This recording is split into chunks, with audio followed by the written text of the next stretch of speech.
So I want to get into spoiler alert for anyone who hasn't seen these movies that we're about to talk about. That's your ass. You had enough time to watch these shits. You had enough time. So you had enough time. We're gonna get into him, and we're gonna get into highest to lowest because I have, and this is why I like it. So I have opposite, I think, perspectives of the two than what the majority has. Yeah. So I went into both of them hating all the critiques, and I was like, you know what? I'm going to watch this and have my own opinion. Now, which one do we want to start with, Jason? Well, I was going to say we should start with him because although, we're kind of, we're just talking about like general kind of like group consumption and reaction to stuff in general. But the idea for this popped up a while ago when Marlon Wayans responded to critics when he did that post on Instagram. And he said, I respect their work. But then he talked about how some movies that are classics that aren't critically received well. And he talked about like White Chicks and some of the other stuff. So I think we should stick in like him first. So we'll start with him. Him is a film starring Marlon Wayans and Tyreek Withers. Rotten Tomatoes, which again, to me, this is like Billboard. I don't give a fuck what Rotten Tomatoes ever gives a movie. But they rated it a 31%, which is very low because it's out of 100, y'all. Now, the critiques have been not so great about it. My personal thoughts. By the way, have y'all seen the film? I haven't seen him. You saw it. Okay. I seen it. Yeah, I seen it. But it's cool. I'm cool. So give me any pushbacks, especially if you disagree with me, Jason, and we'll talk about our critique of the film. Are we going to do like, I liked it or not? Or are we going to just let's do it. Okay. Did you like it or not? I liked it. I thought him was good. Okay. I thought him was good. I thought him was good, especially because I like... So I guess it depends what you're going into, right? I do think that they misquoted the genre for the film. I think they put it as a horror. I get that it could be a horror because of the amount of blood that was in it. So it was gory. Yeah. It was gory. But for me, it actually wasn't far off from a Get Out. It also reminded me a lot of the many symbolisms and tones that was given in Inception, which I loved. So I like, to me... Thriller film. I think it's a thriller. Thriller's interesting. So Get Out is not a horror film to you? Get Out is not a horror film to me. Like, and we're supposed to be scared of white people? Yeah. I mean, I think... Like, that's what I'm saying. But also, it's like Get Out and him are like Jordan Peele, and he's trying and to then they have what? Us and Them. I've seen all of the Jordan Peele He's trying to be films. like subversive about the idea of horror. I think it's not that we're afraid of white people. I think it's telling white people, like, y'all are scary. And so we're making y'all... this character in these movies, which I get. And so what I loved about where if you take your fucking dick out of your ass while you're watching this film, you'll be able to understand the symbolisms that I picked up at, because while I was watching it, I was like, oh, this is fucking brilliant. The messages underneath. But I loved that they leaned into the fact that some people will do whatever it takes for their goals and dreams. So you had that portion of it. Then I loved seeing football.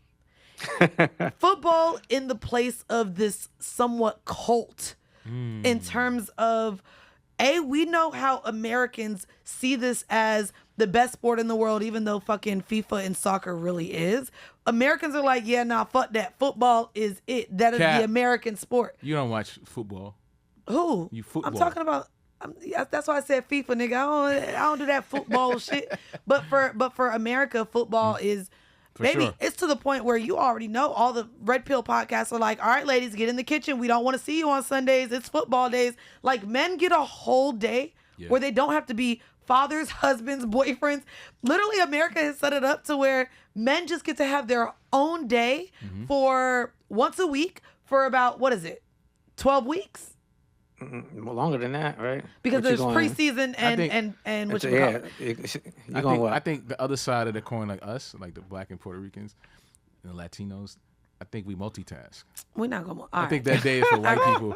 They had their women in the kitchen. That day is for everyone. And then I think what else I really enjoyed about it as well was kind of the.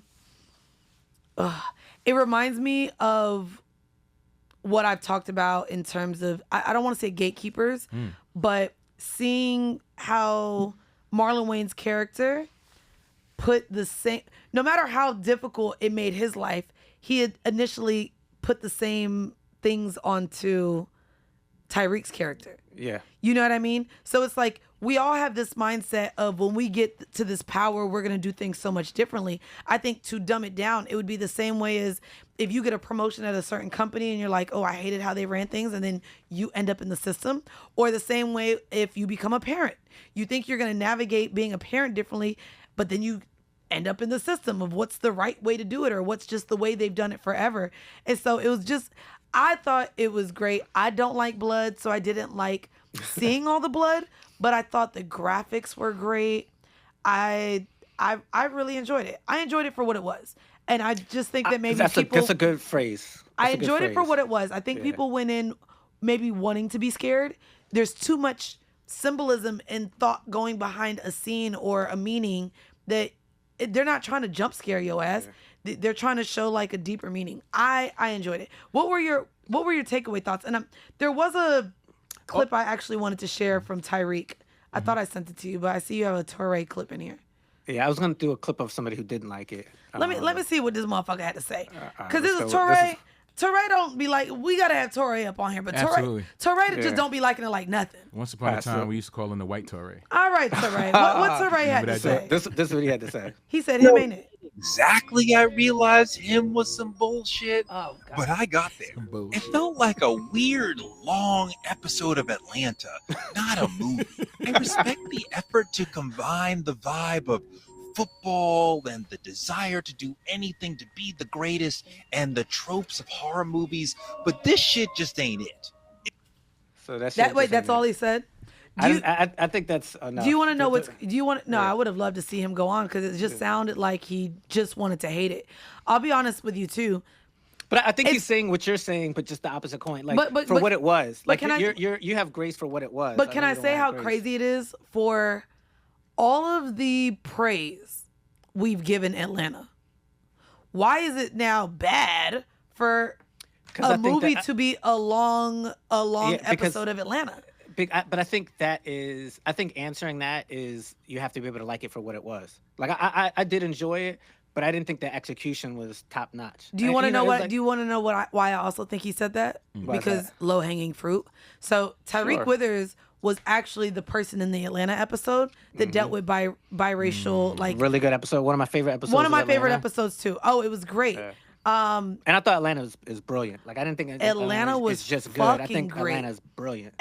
But why it was so brilliant was because it challenged the way we view things. So that's why I said for them to challenge him existing as a biracial man and whatever that looked like, him having this dream and goal and these expectations to live up to. Otherwise, he'd let his whole thing down because he literally said, bro, I lived my whole life for this. I have to give everything to it.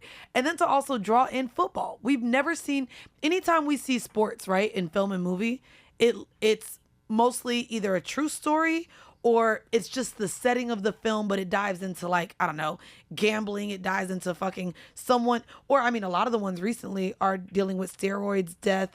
You have magazines, something with Jonathan Majors. You have the new movie coming out, and I don't know if it's out yet, but I want to see it, of the brothers that were all in wrestling, but they all started committing suicide. Yeah. What is that one? I think, is that out yet? I don't think it's out, but I remember reading that story. I want to see it. Yeah, there's a story. So when we think of even sports films, a lot of them are either based around the greatness of a sports organization or a real life story. I love that they tried something new.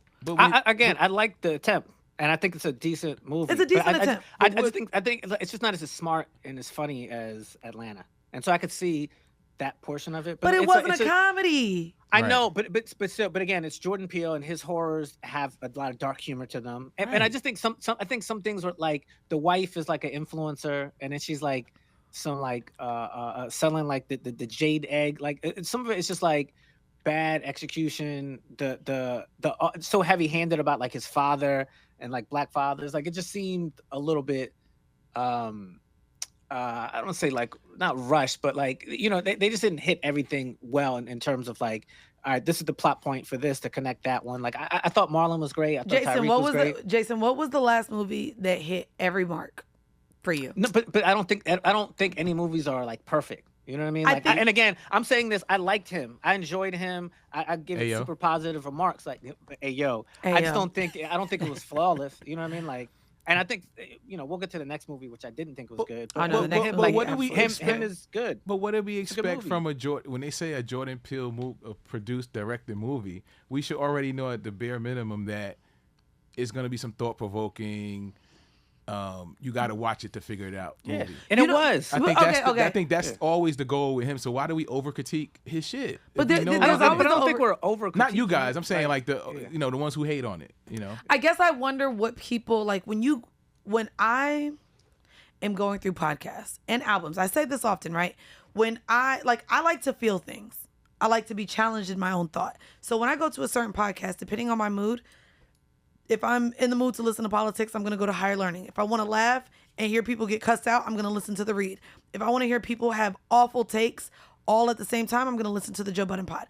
And so I sit here. That's not the. I wouldn't give them that. Okay. I think there's another pod that I can associate that with. Wait, who gives awful takes? Oh, if I want to listen to a pod, hold on. If Patreon, holla at this selective ignorance and let us know who gives awful takes. Actually, if I want to listen to a pod that talks about all the things going on in life but makes it funny, I listen to Brilliant Idiots.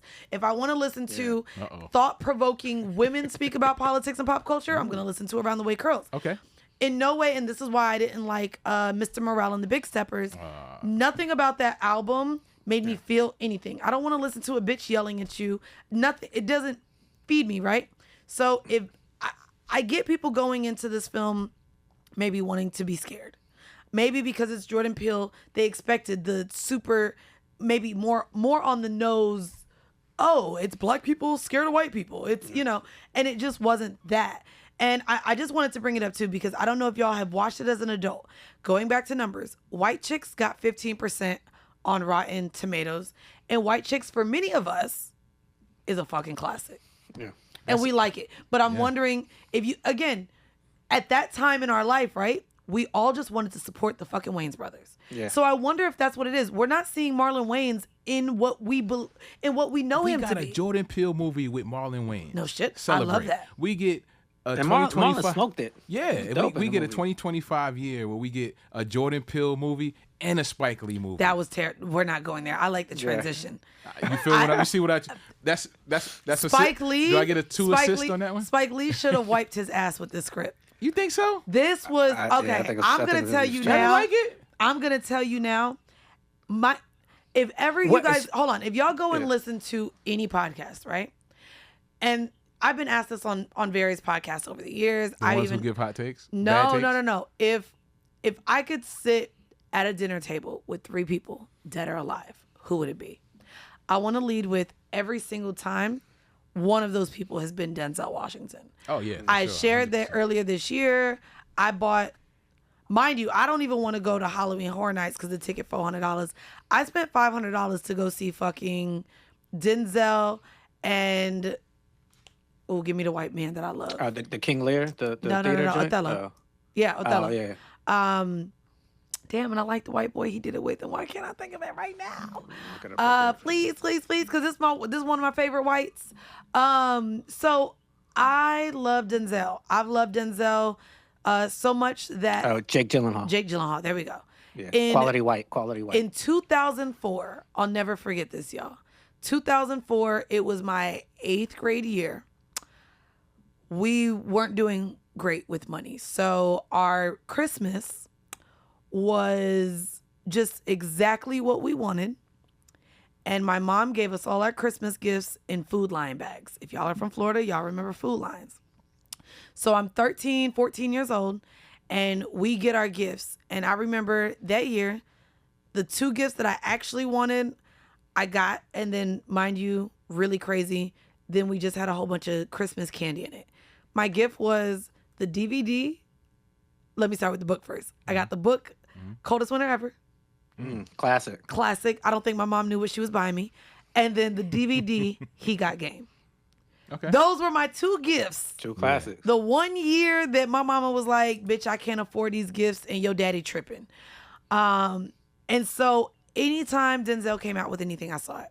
So what do I do when I see that Denzel and Spike Lee have teamed up again? Again.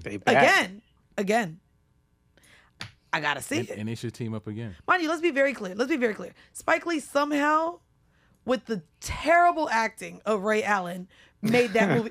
Ray Allen has to be one of the fucking worst people to ever get in front of a goddamn camera. Yeah, that was... Bro, they made us like Ray Allen as an actor. They yeah. made us look at Ray Allen as Jesus Shuttlesworth. That nigga's acting was so bad, we still didn't give a fuck and called that nigga Jesus for like the rest of his goddamn career. That's been his thing. That's how you know. Spike got to be somewhat good to make Ray. 100%. Bro, I really believed him and Rosario Dawson was together. Like, and they were both, it was just bad acting, right? Yeah. So I've seen really good classic movies have bad acting and still enjoy them. Right. Baby, Denzel, wipe the slate clean, remove it off your IMDb, whatever it is. This is the worst film I've seen all year. What was bad? Highest to lowest. Oh, everything. Bad acting? The bad acting, the writing, the scripting, story, the casting. The story itself. The story itself was trash. Do you think that there's another measure they could have hit with the storyline? I don't know how this was greenlit.